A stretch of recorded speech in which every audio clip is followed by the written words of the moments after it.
Well, we've been spied on by the Biden administration. There's not a lot you can do about it. You can make noise about it and seem outraged, but in the end, you don't really have a lot of recourse. You learn a lot about your democracy when that happens to you. One thing you can do is file a Freedom of Information Act request seeking any call records, texts, or emails that the NSA got from you, or in this case, us. And so we did that.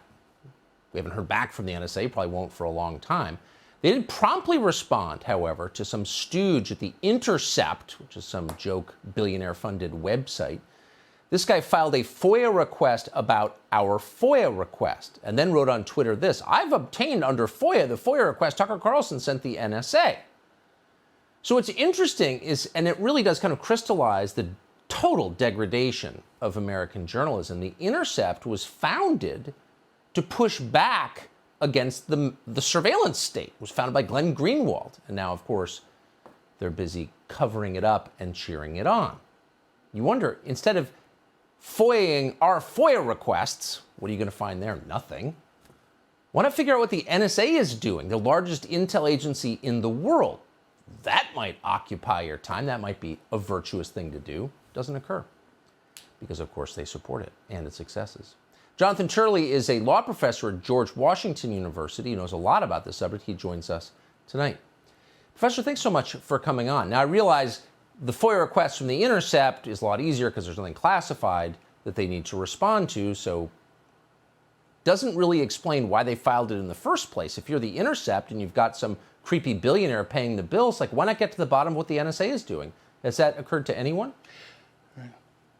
Well, apparently not a number of people who have remained relatively silent, the people that you would expect to be raising questions. I just testified in the House Judiciary Committee on the surveillance of reporters, and it was one of the few times in recent memory that there was bipartisan agreement. All of us who testified as experts, all the members in the room, agreed that we needed to fully investigate whether journalists were intercepted.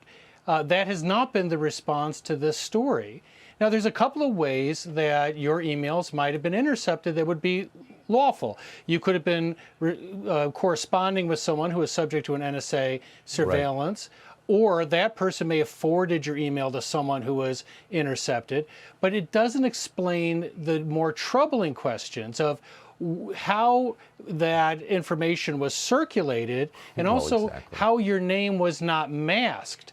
Now, you can unmask people in a surveillance document of that kind, but it requires someone to ask for unmasking, and there'd be no legitimate reason to do so here. Now, if reporters were given that information, it would be even more serious, because even if your email itself was not classified, The Intercept is. NSA and FOIA material is heavily classified. I do national security work, and it takes years for me to get access to a FISA warrant, I should say, or an NSA surveillance document. So the mere fact that they engaged in surveillance is classified. So it would be a serious federal crime.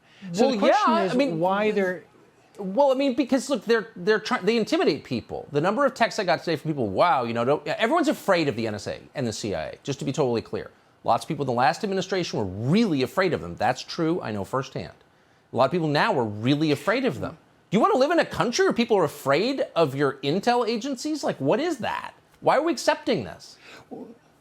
Well, one of the interesting aspects of this is a lot of people saying, well, this would be ridiculous. It's not ridiculous. As I testified just about a week ago in Judiciary, there is a almost seasonal regularity to this. That is, we have journalists who were investigated in the Bush administration, the Obama administration, the Trump administration, the Biden administration. And after every one of those scandals, there's the requisite apologies, promises of reform, and everyone goes away, and then the cycle continues. Right. How about prison time? I mean, they tried to set...